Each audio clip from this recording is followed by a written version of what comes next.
I do see a lot of these people who do cooking stuff online. They have really nice grills and things like that, and I love that. Where I grew up, barbecue is kind of like a religion. I live in South Carolina now, but I grew up in North Carolina, so definitely high density of barbecue places and barbecue professionals. In 2021 and 22, we were traveling full-time in RV. When we came back into a house, I wanted to obviously get a grill. I had identified Pit Boss as a brand that I really love.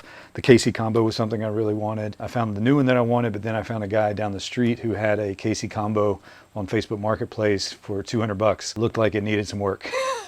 And it kind of fell right into my beliefs that, you know, food is a story. Barbecue is definitely a story. And I just felt like I needed to go buy that grill and put some money into it and bring it back to life. And so I did. So I put a few $100 into it and watched a lot of YouTube videos. I put a flat top on this side, on the gas side, because I don't really use the gas side too much. And then this is a pellet smoker on this side, all electric. I use this probably 85% of the time. So my first restaurant memory was at a barbecue place in Coolamy, North Carolina, which is right outside of Salisbury, which is right outside of Charlotte. That's how small this place was. And the place had dirt floors. It had I think it had a C and sanitation grade on a good day. The guy cooking barbecue was smoking a cigar. And that was my first food memory.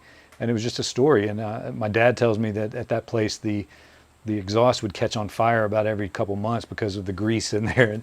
And the fire department would come and the owner would run out and say, no, let it burn, let it burn. That's how we clean it. And so, so that's, yeah, they're nicer grills. Yeah, I could get a better looking grill. I could clean it up a lot more if I wanted, but I make sure the cooking surfaces are nice and clean. On the smoker side, you know, I've got porcelain grates and everything like that, and this is stainless steel, and I give it a good clean before I cook. But as far as having character, I feel like this grill has found a second life, and I think that's important in the world we live in, to give things another chance. And so it was one of the projects in cooking that I'm most proud of, is to still be using this, you know, a couple years later. If you ever see my videos and you wonder why the grill's not super duper clean, or I'm not using a big fancy brand new grill that someone sponsored, it's because my food has a story and my grill has a story, and that's what I love the most. I think when we take that out of our cooking, we take the soul out of our cooking. So I want to make sure I keep soul in my food.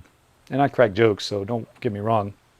Still going to do that, but that's my story. And this was a big forkin story time.